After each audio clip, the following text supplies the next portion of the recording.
Hey folks, this is Wayne, and we are finally ready to embark on a journey that I have wanted to start for a long time, the Impossible Stock Race Challenge.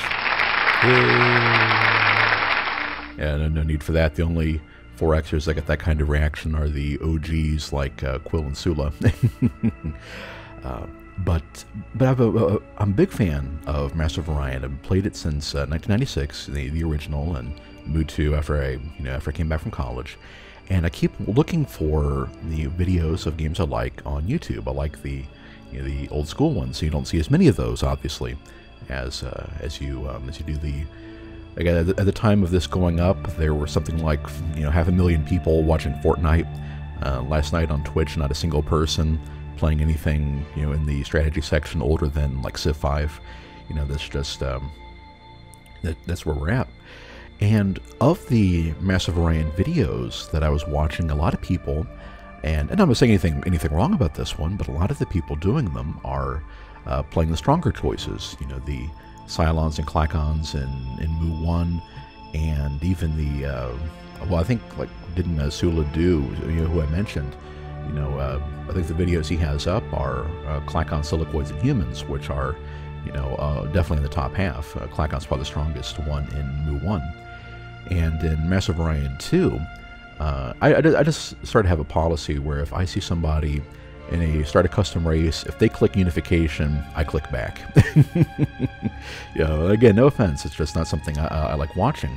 I like the underdog fights. I like the not knowing if you're going to win, and even on Impossible, if you play with the stronger choices, in a 4X, you're probably going to win, because obviously if the game is designed to be possible, and you have things like Deity in the Civ games where it's not really designed to be beaten, but some people do anyway by figuring out the right ways to play it that the developers didn't intend. But if the game is possible, and the Massive Orion games are, then the stronger choices are going to make that easier than the weaker ones, obviously. So I like watching people play the underdogs and getting through there. Some of them they just don't. I don't think there's a single video of the Alkahest on Impossible in either game, at least not that I've been able to find. Not counting like Nucrium, who's I'm also a fan of. I think he uses them as his icon, so it doesn't really count.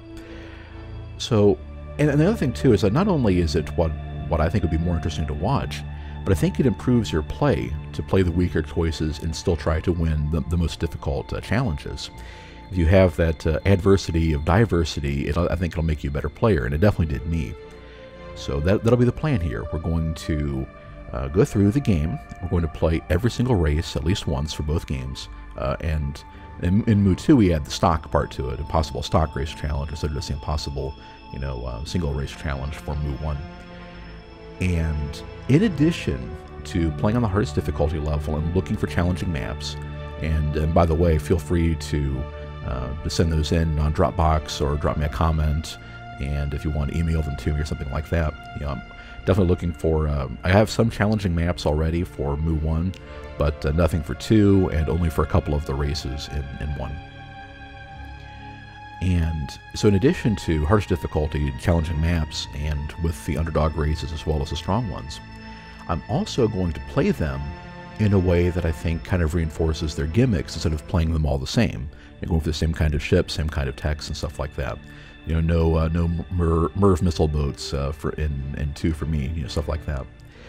So the standard rules are we have favored techs. And in MOO1, that my rule is I have to spend at least 1/3 of my tech slider into fields that the race is good at. For example, with the Silicoids are good at computers and bad at everything else, I have to put at least 1/3 in computers. Ditto for the Darloks have a similar rule. If the race has more than one, I get to pick. But other than that, no, I don't have any restrictions on not being able to do the disfavored techs, if any. The other one is we have the races in MOO1 have before I move on, in MOO2, my rule is going to be that if and barring like typical the typical tech path, I'm gonna try to avoid that. But if a tech makes sense for the race, I have to make that their highest field, basically because all techs have a research cost in MOO2. So, for example, for the Trilarians, the gimmick for them is I'm going to try to focus on the aquatic aspect of it, and that means picking things like the inertial stabilizers, for maneuverability, and the projectile weapons that work underwater.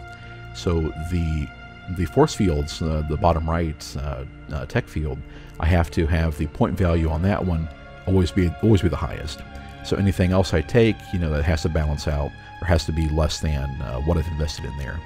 So things like that I think will make the game a little more interesting than doing the usual beeline to supercomputers and then backfill to techs and all that stuff.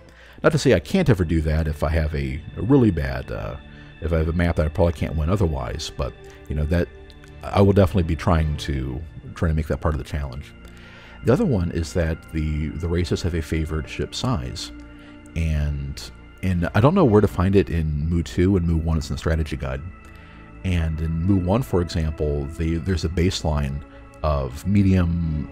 In both games, there are small through huge holes, and then MOO2 adds Titans and Doomstars as additional sizes. And I'll probably have a rule where I kind of have a nod to Conquer the Stars, or if I do get up to Doomstars in any game, and I may not, I'll only have one, stuff like that. But I'm going to have a rule where about 50% of the fleet has to be the favored ship size. So, for example, my first game that I'm working on here is with the Bulrathi, and you have to kind of eyeball it. There's no easy way to tell, But basically, the value in BCs in the fleet needs to be primarily made up of cruisers and battleships. So stuff like that. And with the Alkari, Contrario-wise, they need to be smaller. So I can't just try to load up, inertial stabilizers and maximum maneuverability on giant ships and have them like sliding through the seas like the aircraft carrier in that one episode of Home Improvement. I think I saw that on YouTube. So those would be the things. Favorite techs, favorite ship size, challenging maps are going to be the main one. In addition to that, just in case that's not enough for you, I'm also going to have further restrictions and modifiers too to kind of rein in the stronger races, and there'll be restrictions on the weaker ones too, but sometimes they might get around those other restrictions. So for example, in Master of Orion 1 for the Cylons, which are considered one of the strongest choices, in honor of the fact they're creative in MOO2, they get all techs of a certain field. In 1, I'm going to have a rule where I can't advance to a new set of 5 techs, a new tier, until I have all the ones in the previous tier. So I need to have the manual open with the tech summary list for that game, but that'll be one of the challenges if I decided on that one. And likewise for the Bulrathi, I have to choose weapons for them, like hand lasers and fusion rifles and stuff like that, if they pop up in the tech tree.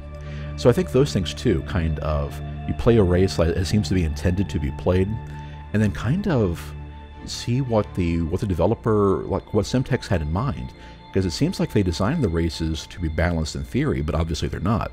The gap between the haves and the have-nots is immense in some of these experiences. So it'd be kind of fun to kind of play them like that and see how it works out, see which ones end up being fun, which end up being a little too difficult, and I have to reevaluate the challenge, but that's the plan. So thank you all for watching. Hope you really like the game, the maps, hope you enjoy them, and feel free to let me know if you have any new map requests, input, other suggestions. My plan is to have the videos go up about every other day for the stock race challenge when I'm on one. Basically play the race in MOO1, play the race in MOO2, then take a break for a little bit and play something else and then come back to it. So that gives you plenty of time to make those requests and let me know what you think. So once again, appreciate it. If you like it, and I'm looking forward to hearing from you.